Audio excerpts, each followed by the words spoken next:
The Vietnam War was the formative experience for a generation of CIA and military intelligence personnel involved in the Phoenix program. They viewed the military defeat in Vietnam as a betrayal on the home front, a loss of will by domestic political enemies, not a military failure against a nationalistic revolution fought as a guerrilla war. The Phoenix program, assassinating suspected VC sympathizers in a systematic manner, worked well and is the blueprint for the current black operation targeting thousands of loyal Americans using state-of-the-art microwave and radio frequency radiation weapons.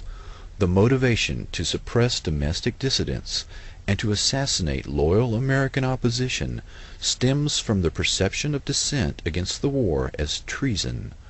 This philosophy is stated very clearly in the Mind War paper written by Michael Aquino. The Department of Defense has a huge stake in futuristic technology that kills by ionizing and non-ionizing radiation, leaving little or no trace. The indiscriminate killing of the Phoenix program continues on American soil. The terms soft kill, slow kill, and silent kill refer to the new way of killing the enemy in conflicts short of war and the small wars of the future. The counterinsurgency doctrine has now been applied to the home front so that the perceived betrayal of the military in Vietnam will not be repeated. The generation of CIA and military intelligence led by Shackley, Helms, Casey, Singlab, Secord, John B. Alexander, Michael Aquino, Paul Vallely, and others have built the perfect beast, using selective assassination that leaves no trace. The ability to cull the human herd with silent kill technology allows a few personalities to remake the entire society in their own image. Extremely low frequency technology slowly drives the target crazy with silent sound, similar to the CIA MKUltra psychiatrist Ewan Cameron's psychic driving technique, used to break down the target's personality. The new buzzwords at the Pentagon are synthetic telepathy and psychotronics. Another means of attack on targets is the Smirnov patent that uses subliminal suggestion to manipulate human behavior. This patent was purchased by the remote viewing company Scitech Corporation. Military intelligence officers involved in developing these non-lethal weapons also control Scitech. Emotional manipulation is accomplished using Dr. Michael Persinger's work to remotely project emotional states that the brain entrains or locks onto and emulates. One can broadcast rage or fear at an individual target to manipulate and control them. As if these methods were not enough to torture and murder people, add to this nightmarish toolbox active gang stalking. CIA-created cults and other cause-oriented groups are used by actively harassing them in public in a neutralization technique described in counterintelligence operations manuals that are aimed at enemy agents. In the race to develop a new weapon, it has always been necessary to test it on human beings. Perfecting the latest weapons designed to kill slowly and silently, as well as perfecting the process of controlling the human mind, are no different. Once the weaponry has been perfected on these few thousand people, the same techniques will be applied en masse to the general population, and then to humanity as a whole.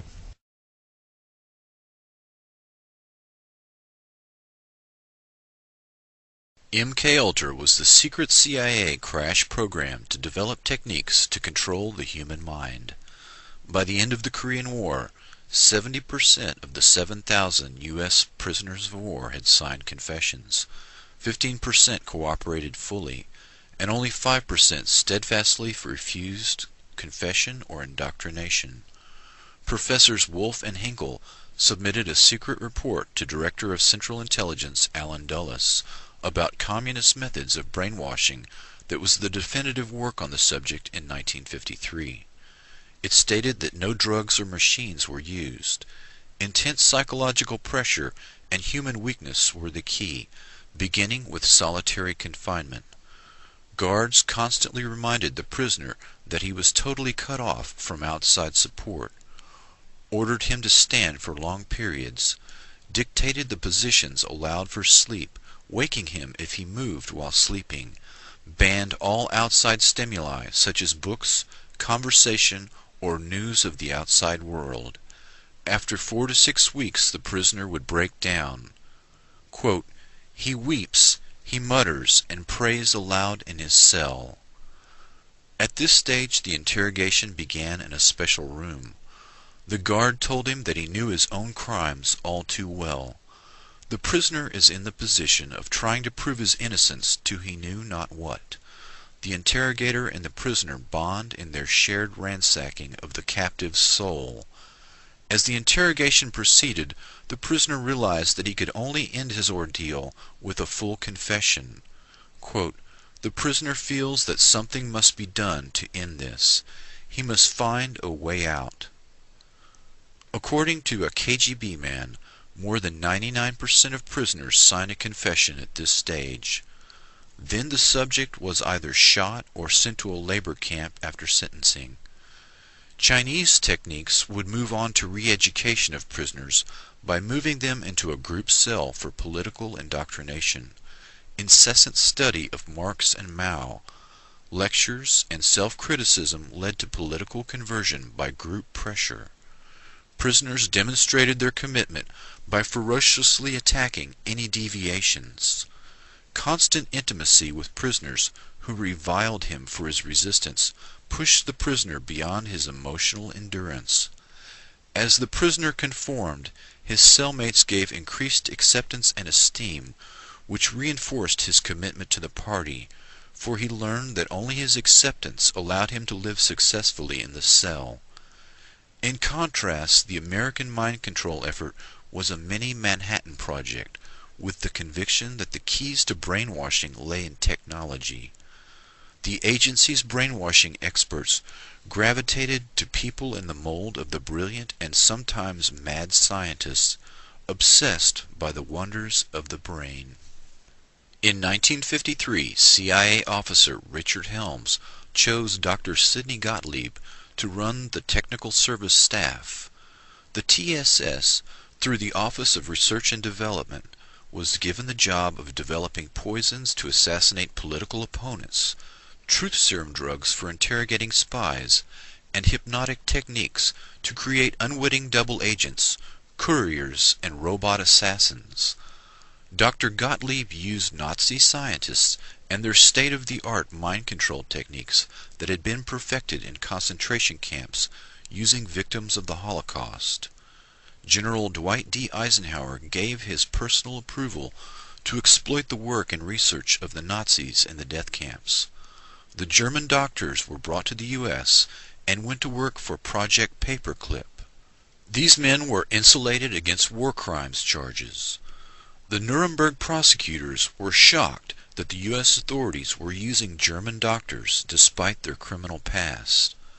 Under the leadership of Dr. Strughold, 34 scientists accepted contracts from Project Paperclip and were moved to Randolph Air Force Base in San Antonio, Texas. These personalities began to work on human radiation studies, aviation medicine, microwave technology, and MKUltra mind control experiments. The authorization to hire these Nazi scientists came directly from the Joint Chiefs of Staff. The top military brass stated that they wished to exploit these rare minds. Operation Paperclip eventually recruited 9,000 Nazi scientists and technicians to help the U.S. destroy the USSR. Some of these scientists were known as programmers, people skilled in the art of breaking down and controlling the human mind.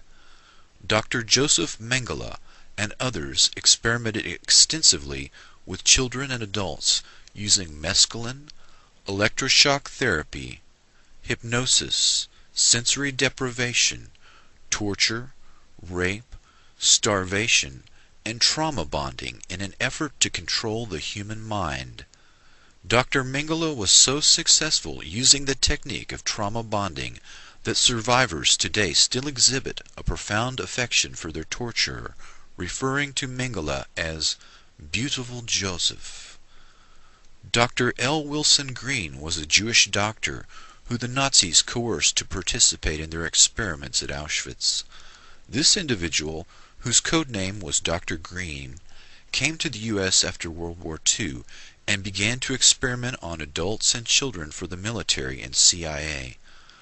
The military and CIA copied the Nazi methodology and began numerous programs of their own. The first CIA program was known as MKUltra. The MK is an abbreviation for the German words for mind control. By 1953, the CIA, U.S. Navy, and U.S. Army Chemical Corps were conducting their own narco-hypnosis programs on prisoners, mental patients, foreigners, ethnic minorities, and those classified as sexual deviants. To avoid confusion, the dozens of mind control operations will be referred to generically as MKUltra. According to MKUltra documents and sources, the methodology of mind control works best when severe trauma is administered by the age of 3 years old. Severe trauma, such as rape, applied at the age of 3, will cause the personality to split or dissociate in an attempt to shield the mind from memories of events too painful to endure. The psychiatric terms are multiple personality disorder or dissociative identity disorder, and can be produced accidentally or purposefully. The Three Faces of Eve is the true story of multiple personality disorder created by childhood abuse. Psychic trauma and creation of multiple personalities was eventually codified by programmers into a standard methodology and is typically accomplished by forcing children to observe and participate in the ritual sacrifice of animals and humans, and inducing further psychic trauma by the means of rape and other horrors. The trauma causes the dissociation. This functions much like the partitioning of a hard drive in a computer. The dissociative state is used as an opening to hypnotically induce an alternate shell personality. The programmer will use hypnosis and triggers to call forth the created personality, known as an alter personality. Only 20% of the general population is easily hypnotizable, but trauma at an early age makes people vulnerable to dissociation and thus easily hypnotizable. Typically, the programmer might wear a costume, such as a rabbit suit, and sacrifice a rabbit in front of the child victims before they are physically traumatized. The image of the rabbit, a phrase from Alice in Wonderland, or similar paired images are used as the triggers to call forth the alter personality. The method works best when the trauma is repeated around 6 years of age. A few years later, the child victim's IQ test and personality test are evaluated to determine whether the child may be trained in assassination, sexual blackmail, drug courier, or other role. The subject can be hypnotized and used for operations, but would only be consciously aware of the sense of lost time. Dr. Sidney Gottlieb employed these early programmers and concentrated on the use of LSD for mind control and exotic poisons and drugs for political assassinations. He personally gave LSD to an unknowing fellow scientist, Dr. Frank Olson, who worked for the Army Chemical Corps Special Operations Division at Fort Detrick. His job was developing biological weapons. Dr. Olson committed suicide by jumping through the window of a 10th-floor hotel.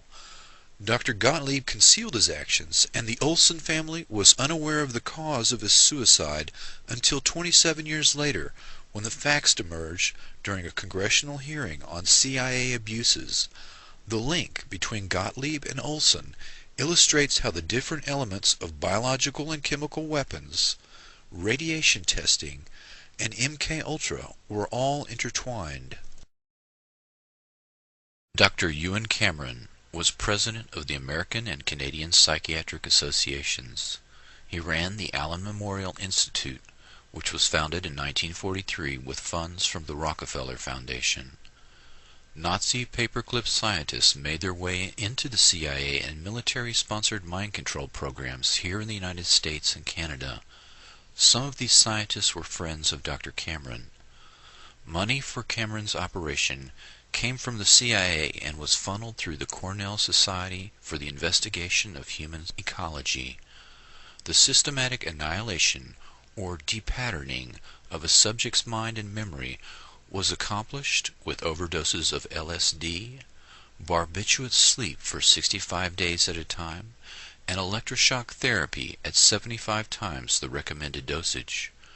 Psychic driving, the repetition of a recorded message for 24 hours a day, programmed the emptied mind. The Canadian government settled a class action lawsuit by 250 former patients of Dr. Cameron decades later, but no person or institution has ever been disciplined or punished for these activities.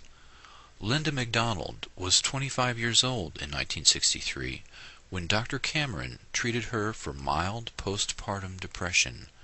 She received 102 electroshock therapy treatments, 80 days of drug-induced sleep, and emerged completely depatterned, essentially like a newborn, totally incontinent, unable to state her name or recognize her husband and children. She had to relearn how to drive, cook, read, and use a toilet. Eventually, unlike many of the patients of Dr. Cameron, she made a complete recovery. Cameron was the premier psychiatrist of the 20th century. He had studied Nazi scientists at the Nuremberg trials and later replicated many of their methods and sought their assistance in the race to control the human mind. Cameron's mind control experiments were one program out of many run by the CIA, Navy, Air Force, Army, and others. Although many parallel operations were occurring in the U.S., none of them was ever discovered or prosecuted. These programs were run by men of the likes of Morse Allen, Dr. L. Wilson Green, Dr. Martin Orne, Dr. Stephen Aldrich, Dr. James Hamilton. These and other American and foreign-born programmers were supervised by Dr. Sidney Gottlieb, who was in turn supervised by Richard Helms and Alan Dulles, the director of the Central Intelligence Agency.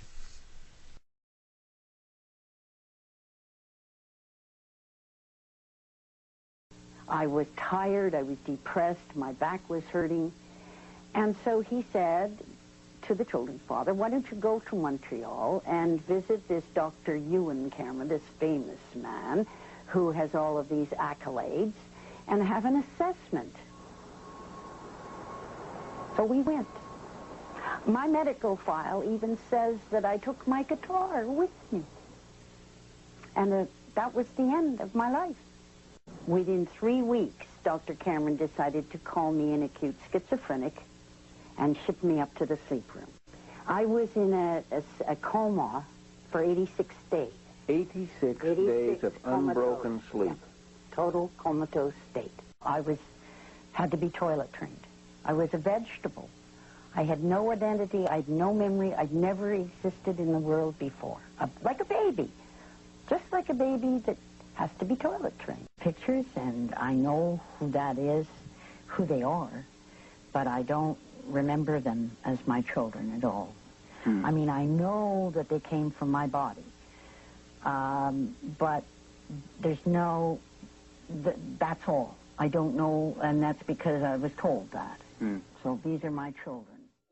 Linda MacDonald would hound the federal government for 4 years before finally in 1992, Ottawa grudgingly agreed to compensate her and some of Dr. Cameron's other victims $100,000 each.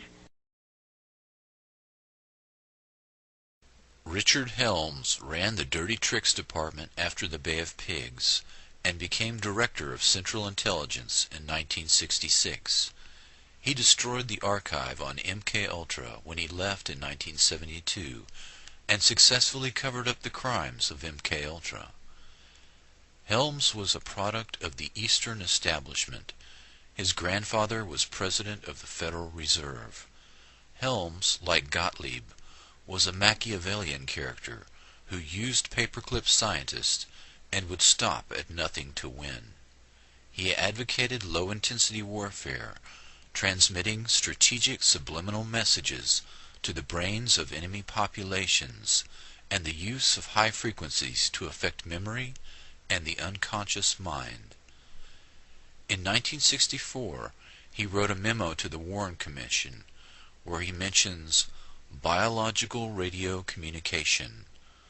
Quote, "Cybernetics can be used in molding of a child's character, the inculcation of knowledge and techniques, the amassing of experience, the establishment of social behavior patterns, all functions which can be summarized as control of the growth processes of the individual."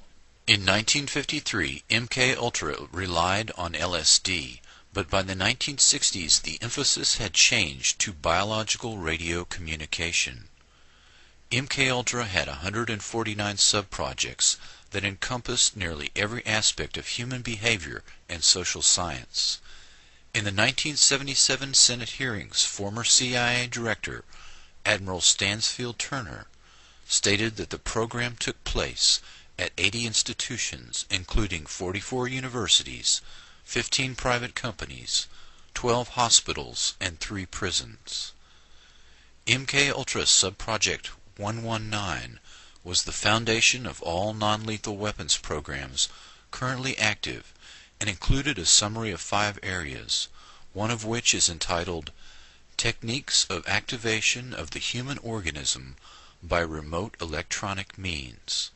This memo was dated August 17, 1960, and when viewed with other evidence that was not destroyed, shows significant interest in radio frequency weapons and direct control of human behavior at a distance. By 1960, the CIA dropped emphasis on the use of LSD in favor of electronic influence. This aspect of the research is where the greatest modern emphasis has been, rather than chemical or biological agents, both of which violate existing treaties and leave physical traces. Dr. Stephen Aldrich took control of the Office of Research and Development in 1962 from Dr. Sidney Gottlieb.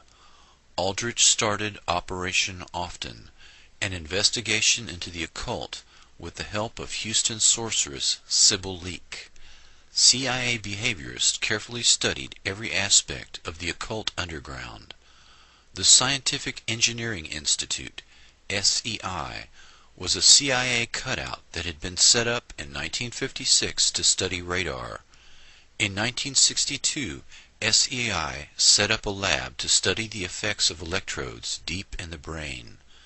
In 1972, SEI also sponsored a course at the University of South Carolina in rituals of demonology and voodoo. Dr. Aldrich was an MKUltra programmer who focused on remote brain manipulation and the occult, the twin threads that run through SEI Corporation. In 1962, a CIA manual focused on radiohypnotic intracerebral control, RHIC, which was developed by the Pentagon. Quote, "When a part of your brain receives a tiny electrical impulse from outside sources, such as vision, hearing, etc., an emotion is produced. Anger at the sight of a gang of boys beating an old woman, for example. The same emotions of anger can be created by artificial radio signals sent to your brain by a controller. You could instantly feel the same white-hot anger without any apparent reason." Unquote. Another term, electronic dissolution of memory, EDOM, refers to the ability to erase memory at a distance.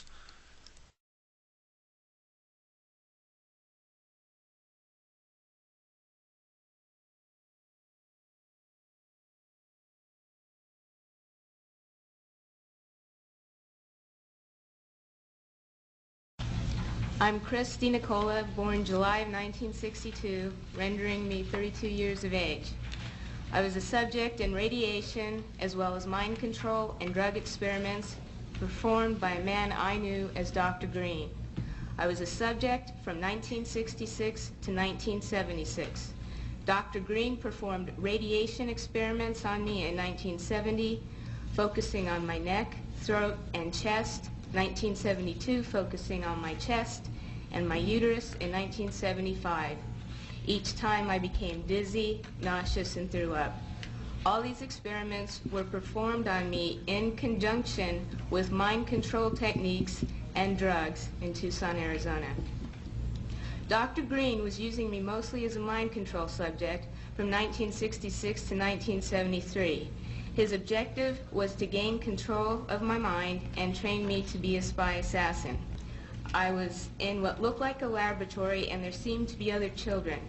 I was strapped down, naked, spread eagle, on a table, on my back.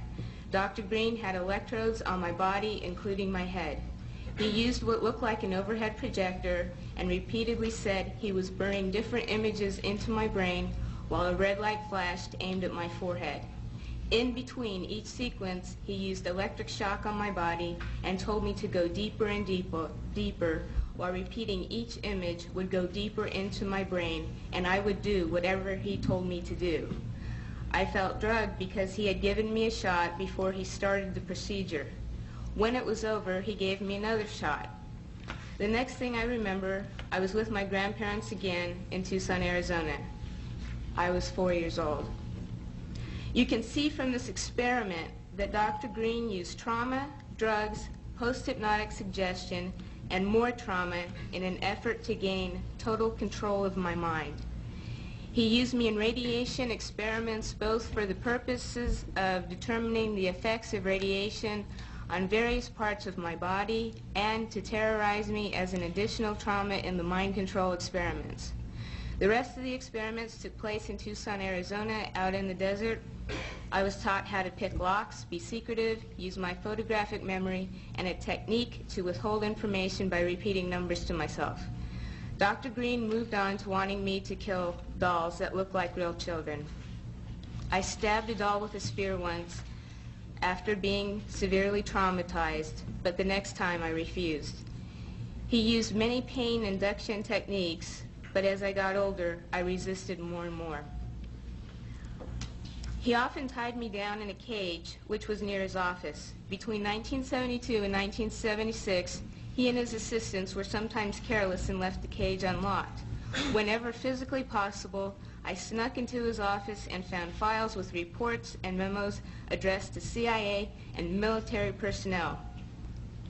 Included in these files were project, subproject, subject, and experiment names with some code numbers for radiation and mind control experiments, which I have submitted in your written documentation. I was caught twice, and Dr. Green ruthlessly used electric shock, drugs, spun me on a table, put shots in my stomach, in my back, dislocated my joints, and hypnotic techniques to make me feel crazy and suicidal. Because of my rebellion and growing lack of cooperation, they gave up on me as a spy assassin. Consequently, the last 2 years, 1974 to 1976, Dr. Green used various mind control techniques to reverse the spy assassin messages to self-destruct and death messages. His purpose? He wanted me dead, and I struggled to stay alive all of my adult life. I believe it is by the grace of God that I am still alive. These horrible experiments have profoundly affected my life. I developed multiple personality disorder because Dr. Green's goal was to split my mind into as many parts as possible so he could control me totally. He failed, but I've had to endure years of constant physical, mental, and emotional pain, even to this day.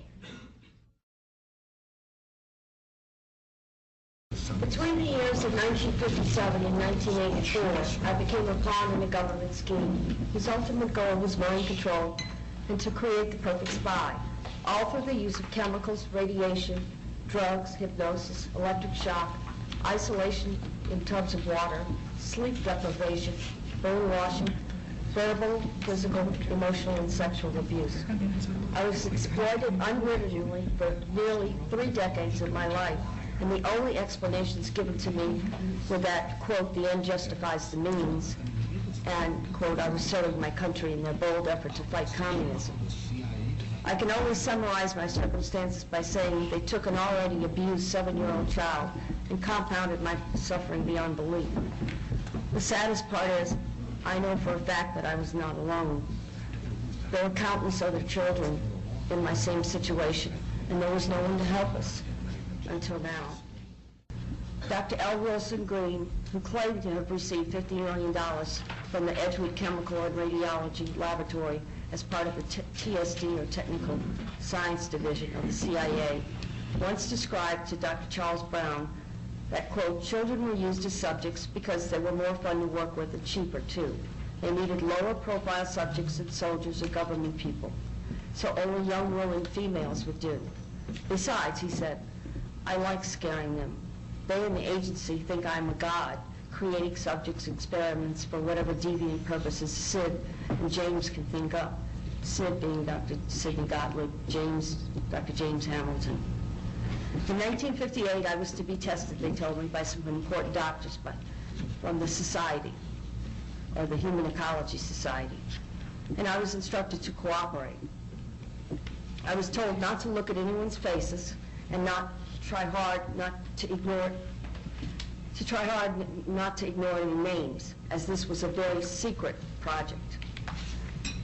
But I was told to be brave, and all these things would help me forget. Naturally, as most children do, I did the opposite and remembered as much as I could. Dr. John Gittinger tested me, Dr. Cameron gave me the shocks, and Dr. Green the x-rays. Then I was told by Sid Gottlieb that, quote, I was right for the big A, or meaning artichoke. By the time I left to go home, just like every time from then on, I would remember only whatever explanations Dr. Robert G. Heath of Tulane Medical University gave me for the odd bruises, needle marks, burns on my head, fingers, and even the genital soreness. I had no reason to believe otherwise. They had already begun to control my mind. The next year, I was sent to a lodge in Maryland called Deep Creek Cabins to learn how to sexually please men. I was taught how to coerce them into talking about themselves, and it was Richard Helms, who was deputy director of the CIA, Dr. Gottlieb,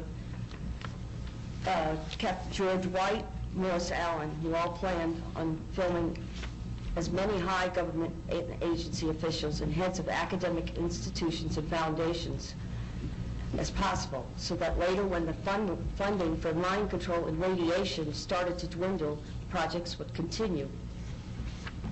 I was used to entrap many unwitting men, including themselves, all with the use of a hidden camera.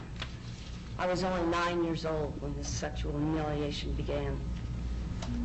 I overheard conversations about a part of the agency called ORD, which I found out was Office of Research and Development.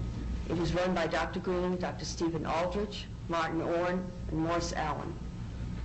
Once a crude remark was made by Dr. Gottlieb about a certain possible leak over New Orleans East involving a large group of retarded children who are being given massive doses of radiation. He asked, why was Wilson so worried about a few retarded kids? After all, they would be the least likely to spill the beans. Another time, I heard Dr. Martin Orne, who was the director then of the scientific office and later the head of the Institute for Experimental Research, state that, quote, in order to keep more funding coming from different sources for radiation and mind control projects, he suggested stepping up the amounts of stressors used and also the blackmail portion of the experiments. He said it needed to be done faster than to get rid of the subjects, or they were asking for us to come back later and haunt them with our remembrances.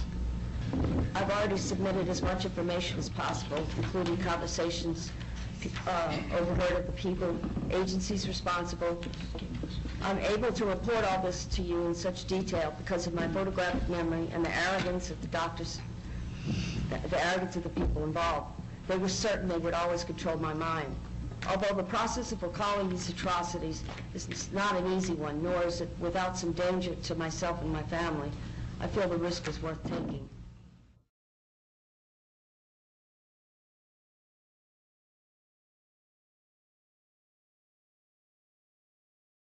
Project Pandora. In 1953, the Russians began to bombard the U.S. Embassy in Moscow with electromagnetic radiation in the microwave spectrum, but the fact was kept secret from the embassy employees. U.S. Ambassador Stossel contracted a blood disease, bleeding eyes, nausea, and eventually lymphoma. He and other employees eventually died as a result of the microwave attacks. Dr. Henry Kissinger sent a secret memo giving hazard pay to embassy personnel in the 1970s. Before the attacks, the USSR had met with the U.S. to try to head off an arms race in electromagnetic weapons, but were refused. In retaliation, they began microwaving the U.S. Embassy. It is possible that the U.S. government took advantage of the situation and used the embassy staff as microwave guinea pigs. The Department of Defense's Advanced Research Projects Agency, ARPA, set up a lab at Walter Reed Army Institute of Research and participated in Project Pandora. Scientists began zapping monkeys to study the biological effects of highly concentrated microwave frequencies. Similar studies were conducted at the VA hospital in Kansas City, University of Rochester, Brooks Air Force Base, Johns Hopkins, MIT, the MITRE Corporation, University of Pennsylvania, and other domestic and foreign labs. In one study, Dr. Jose Delgado experimented on 4 human subjects using radio waves, reporting they experienced different emotions, sensations, and colored visions. Delgado stated that these weapons were, quote, more dangerous than atomic destruction. With knowledge of the brain, he said, we may transform, we may shape, direct, roboticize man. I think the great danger of the future is that we will have roboticized human beings who are not aware that they have been roboticized, unquote. Dr. Delgado was in fact responsible for the development of a brain transponder that was used to roboticize human subjects. In the councils of government, we must guard against the acquisition of unwarranted influence, whether sought or unsought, by the military-industrial complex. The potential for the disastrous rise of misplaced power exists and will persist. 5, 4, 3, 2, 1.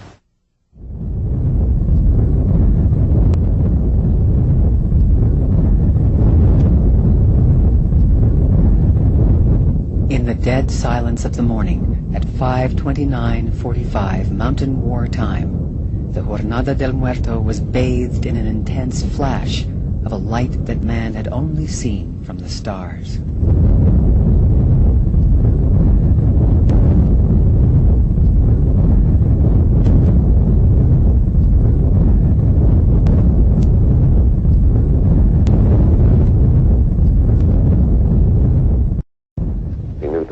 Not be the same. Few people laughed. Few people cried. Most people were silent. I remembered the line from the Hindu scripture, the Bhagavad Gita. Vishnu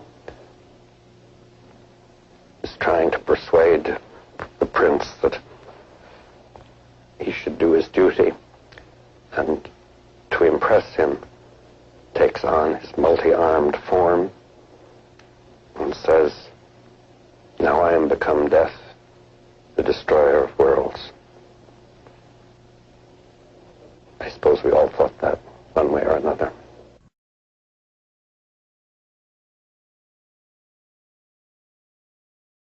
The women peace campers at Grenham Common, England, claimed that they were attacked by U.S. electromagnetic weapons from within the U.S. Air Base. Scientists from Electronics Today measured some form of electromagnetic wave that was responsible for the illnesses they suffered. A team of doctors from the Medical Campaign Against Nuclear Weapons compiled a report on the condition of the affected women. The women first noticed a pattern of illness emerging in 1984. Women at different points around the camp appeared to experience similar symptoms at the same time, even though they were not in contact with one another. Large numbers of women complained of sudden feelings of extreme tiredness shortly before major events, such as the departure of a cruise missile convoy.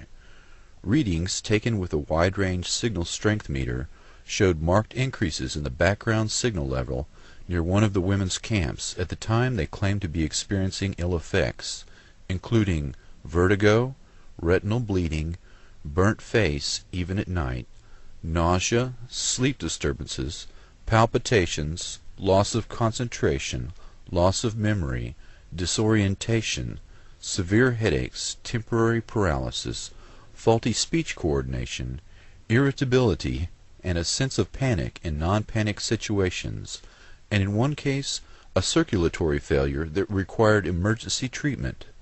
Many of these symptoms have been associated in medical literature with exposure to microwaves, and especially through low-intensity or non-thermal exposure. These effects have been reviewed by Dr. Robert Becker, twice nominated for the Nobel Prize and a specialist in electromagnetic effects. His report confirms that the symptoms mirror those he would expect to see had microwave weapons been deployed. British defense officials have denied any form of electronic signal was being used against the protesters.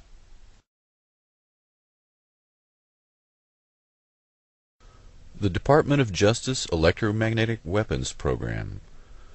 The Department of Defense uses the Department of Justice to develop and test non-lethal weapons as an aspect of deniability because many of these applications violate existing treaties. By using the Department of Justice and classifying these programs as crowd control, they are able to avoid scrutiny and can violate the spirit of the law without technically being in violation of international treaties. In 1993, the National Institute of Justice Initiative on Less Than Lethal Weapons recommended that state and local police departments in America utilize psychotronic, electromagnetic, and other mind control weapons against American citizens involved in, quote, domestic disturbances, an open-ended term that could include family arguments. The report said, quote, short-term research will be completed to adopt a military technology to use by domestic law enforcement, including laser, microwave, and electromagnetic weapons, unquote. The Washington Post reported, quote, the Pentagon and the DOJ have agreed to share state-of-the-art military technology with civilian law enforcement agencies, including exotic non-lethal weapons, unquote. This new approach to law enforcement was showcased in a 3-day secret conference on non-lethal weaponry at the Applied Physics Laboratory at Johns Hopkins University in Maryland. The conference head was Colonel John B. Alexander, Program Manager for Non-Lethal Psychotronic Defense, Los Alamos National Laboratory. Attending the meeting was Attorney General Janet Reno, military weapons specialists, and representatives from state and local police departments. Subjects included radio frequency weapons, high-powered microwave technology, acoustic technology, voice synthesis, and application of extreme frequency electromagnetic fields to non-lethal weapons. Question about some of the technology that you're developing to fight the war on terror, specifically directed energy and high-powered microwave technology. When do you envision that you can weaponize that type of technology? Goodness, it is in, for the most part, the kinds of things you're talking about are in varying early stages. Do you have anything you'd add? I don't think I would add much. I think they are in early stages and probably not ready for employment at this point. But you sound like you're willing to experiment with it. I think that's the point, and I think, and we have, I think, from the beginning of this conflict, I think General Franks has been very open to looking at new things if there are new things available, and has been willing to put them into the fight even before they've been fully wrung out. And I think that's not referring to these two particular cases of directed energy or high-powered microwave, but Sure.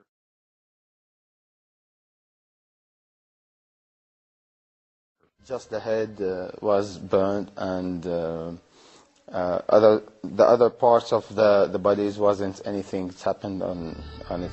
Al-Ghazali reported that he had seen 3 passengers in a car, all dead, with their faces and teeth burnt, the body intact, and no sign of projectiles. There wasn't any bullet. I saw they teeth, just their teeth, and no eyes. All of them, with the body, nothing for the bodies. Just the teeth and all the, the heads were burned. There were other inexplicable aspects. The terrain where the battle took place was dug up by the American military and replaced with other fresh earth. The bodies that were not hit by projectiles had shrunk to just slightly more than 1 meter in height. Except that the bodies is killed by the bullets. Most of them that become very small. It's like that, something like that.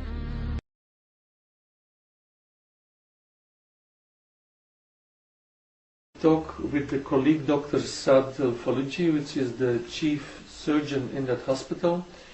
Dr. Al-Faluji said me that from the survivors that he operated, that they said they did not hear any noise. So there was no explosion to hear, no metal fragments or shrapnels or bullets in the bodies. So they themselves were thinking of some strange kinds of weapon which they did not know. No gunshot wounds. No, I don't know what it was really. We are here 10 surgeons. We couldn't decide what was the weapon which been hit this car. But inside the bodies you did not discover ordinary bullets. All of them we didn't find bullets. Yeah. We didn't find bullets. But most of the injured people been dead, so they took them immediately to the refrigerator. We couldn't dissect and see. But those who are alive, we couldn't find any kind of shells. We didn't find shells inside their body. Outside, it seems to be a new weapon. It seems a new weapon. They try to do experiments on our civilian. We don't know what was. Nobody can identify what the type of this was. 26 in the past. About 20 of them. Some of them have no head. The head being cut. Some of them, the arms, the legs. The only one who didn't injure was the driver. And really, I don't know how he reached our hospital. Because one arm was in his lap.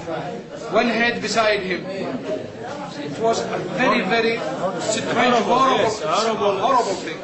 In the roof of the car, there was part of the body, momentum, intestine, brains. Yes, all parts of the body. It was miserable. It was very, very, very, very miserable. I told them before. Do you have idea with what kind of weapons they attacked that bus? The bus, we didn't know what kind of weapon would be hit. Really, what we saw, cut arms, cut legs, cut head, abdomen, open abdomen.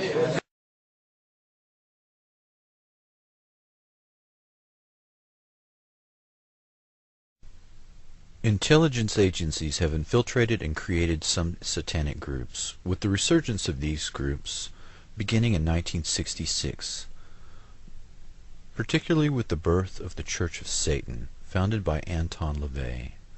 LaVey studied criminology in San Francisco and worked in the San Francisco Police Department Crime Lab. He also worked as an informant for Interpol. Prior to the Church of Satan, LaVey ran a group called the Magic Circle.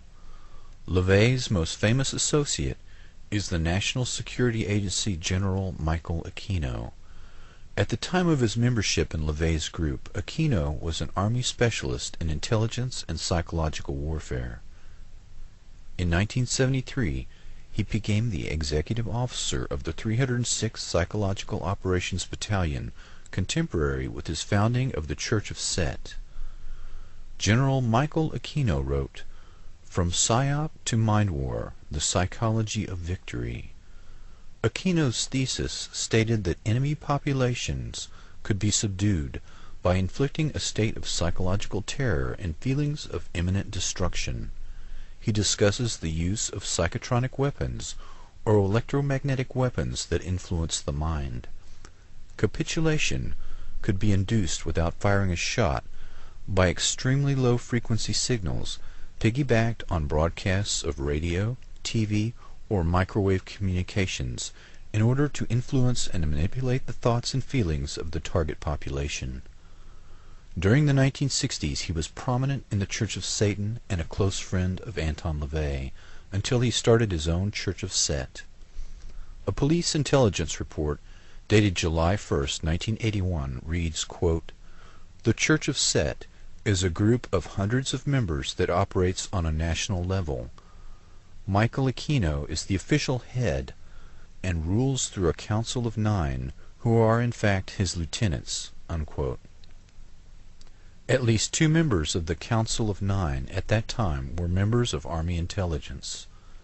In the late 1980s, Aquino was accused by the San Francisco Police Department of being involved in a satanic child molestation ring centered on the daycare at the Presidio military base where Aquino was stationed at the time. Probable victims numbered at 68, many of whom had contracted venereal disease.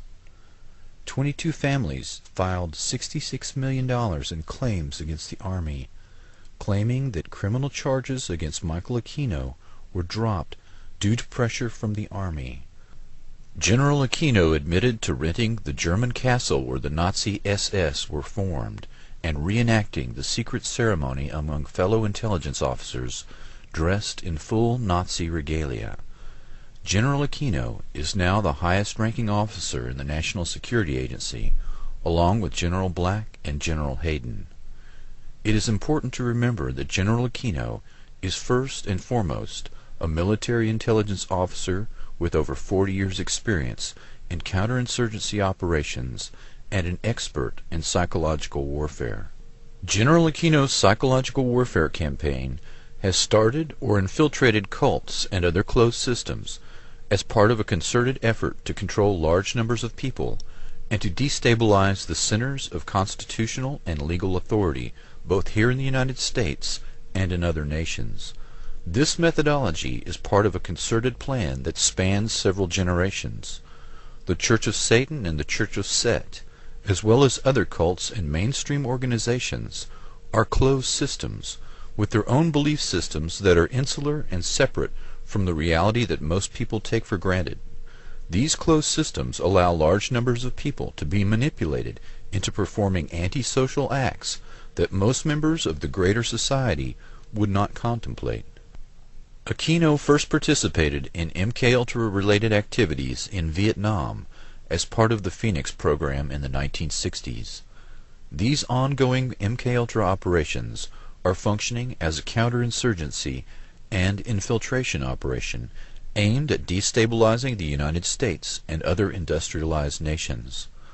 The following cults have been used by General Aquino or his associates to continue MKUltra operations outside of the laboratory.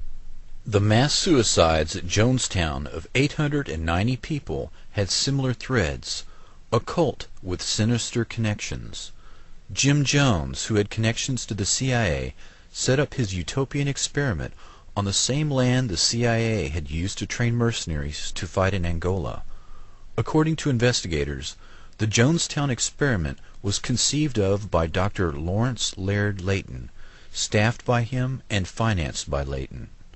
The African-American cult had at its core a Caucasian inner council composed of Layton and his family. Layton was a chemist in the Manhattan Project and head of the Army's Chemical Warfare Research Division in the 1950s. The People's Temple cult took over the Mendocino State Hospital as a part of a government pilot project to evaluate the feasibility of deinstitutionalizing mental patients. After a reduction in state funding, most of the patients at the Mendocino State Psychiatric Hospital were released into the custody of the People's Temple. Congressman Leo Ryan was assassinated in his attempt to investigate the cult.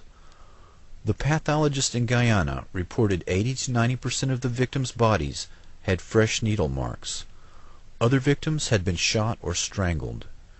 In 1981, the survivors sued the former head of the CIA for, quote, enhancing the economic and political powers of James Warren Jones, unquote, and of conducting mind control and drug experimentation on the Temple flock. The Manson family was associated with the Process Church, which according to the Utah Department of Public Safety moved to southern Utah and changed their name to the Foundation. In a 1990 internal memo authored by church authority Glenn L. Pace, allegations were made of ritual abuse and human sacrifice. Pace writes that he has met with 60 victims of ritual abuse, but there were probably 2 to 3 times as many victims. 53 were female and 7 were male, 8 of which were children. All are members of the Mormon Church. 45 victims alleged they witnessed or participated in human sacrifice. The majority were abused by relatives. All had developed psychological problems such as multiple personality disorder. Quote, the memories come in layers. The first might be of incest.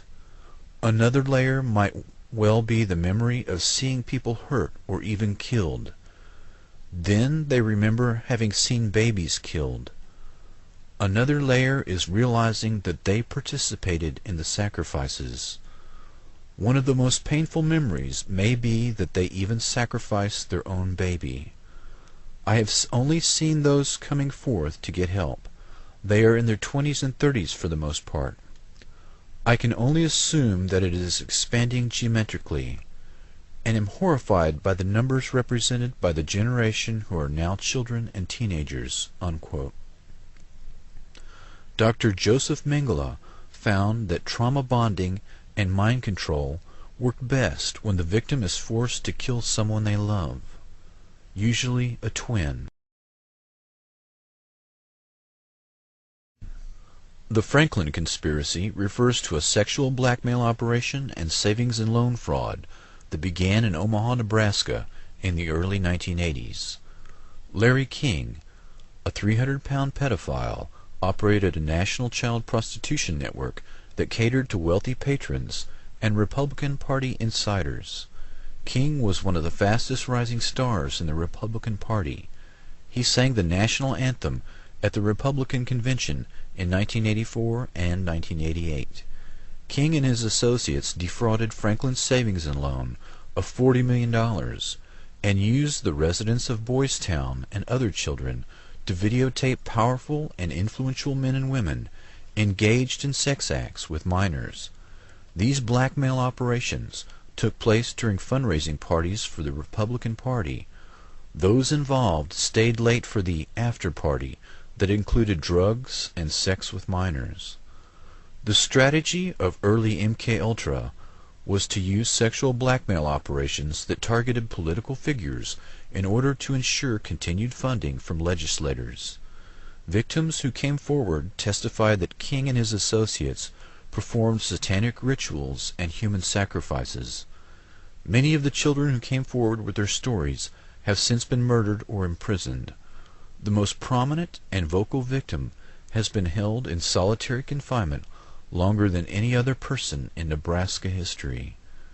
Larry King served 2 years for fraud and was promptly employed by his good friend, the editor of an Omaha newspaper.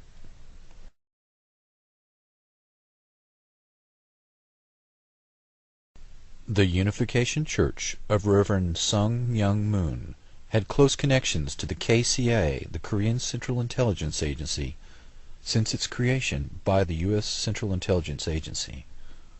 4 of Moon's early leaders were Army officers, with KCIA credentials, and Moon's most influential aide, Dr. Bo Hai Pak, was liaison between the CIA and the KCIA, making numerous trips to the NSA headquarters at Fort Meade, Maryland. Moon's church is fabulously rich, with at least 600 front groups. It purchased the Washington Times newspaper for over $1 billion. Moon has claimed that he is the reincarnation of Jesus, Buddha, and Mohammed. He preaches love, but attacks his critics mercilessly, and uses the terminology of violence and apocalyptic revelation. In March of 2004 in Washington, D.C., the Reverend Moon was crowned as the Prince of Peace in a ceremony at the Dirksen Senate Office Building in the presence of 86 U.S. congressmen and 26 UN ambassadors. The Children of God cult in Argentina has been involved in ritual abuse of children for decades, but has evaded conviction, despite voluminous, undeniable evidence and victim testimony. David Moses Berg founded the church in the 1970s and advocated using sex to entice new members into the church. Berg's own children and former members have stated that they were forced into sex between the ages of 4 and 10 years old with high-level church members. The victims also testified to a sexual blackmail and infiltration campaign aimed at some of the most powerful men in Europe, particularly in the media, legal community, and government. Powerful figures of political and financial support for the family include Libyan President Muammar Gaddafi, Chilean dictator Augusto Pinochet, and King Juan Carlos of Spain. The sect currently estimates its numbers at 300,000 converts in 60 countries. In 1992, the Family Children's Choir sang in the White House for Barbara Bush to kick off a Christmas show in the East Room. The sect also sang for George Bush Sr. after he toured the damage of Hurricane Andrew in South Florida. The Cult Awareness Network was founded 2 decades ago in the wake of the mass suicides in Guyana that claimed the lives of 890 of Jim Jones' followers. The nonprofit national organization assisted the desperate loved ones of people caught up in the cult scene. The organizations targeted by CAN were the KKK, the Aryan Nations, dozens of obscure fundamentalist and evangelical Christian groups, the Church of Satan, the Moonies, followers of political extremist Lyndon LaRouche, and the Church of Scientology. An organized blizzard of lawsuits produced judgments totaling $5 million and led to CAN's financial ruin. In 1996, their logo, furniture, and phone number were auctioned off by a bankruptcy judge. Scientology lawyers took possession of 20 years' worth of CAN's highly sensitive case files containing information on thousands of people who had turned to CAN for help in rescuing their friends and relatives. Scientology is known for harassing its enemies and retaliating against suppressives, people who ridicule Scientology teachings. These teachings include L. Ron Hubbard's decree that humans are made up of clusters of spirits called thetans, who were banished to Earth about 75 million years ago by an evil galactic ruler named Xenu. Hubbard was a pulp fiction writer who'd served in the Navy and hit it big in 1950 by coming up with the concept of Dianetics that he dubbed a modern science of mental health that remained at the core of Scientology practice. One of its staples is a simplified lie detector called an e-meter, which is supposed to measure electrical changes in the skin while subjects discuss intimate details of their lives. Hubbard claimed that unhappiness sprang from mental aberrations called engrams, and that counseling sessions with the e-meter could help rid them of them. Scientologists refer to the extensive and expensive process of clearing the mind in order for this to occur as auditing. But during the 1970s, the IRS conducted some auditing of its own and accused L. Ron Hubbard of skimming millions of dollars from the church, laundering it through dummy corporations, and stashing it in Swiss bank accounts. Although he died before the case was adjudicated, His wife and 10 other former church leaders went to prison in the early 1980s for infiltrating, burglarizing, and wiretapping dozens of private and government agencies in an attempt to block their investigations.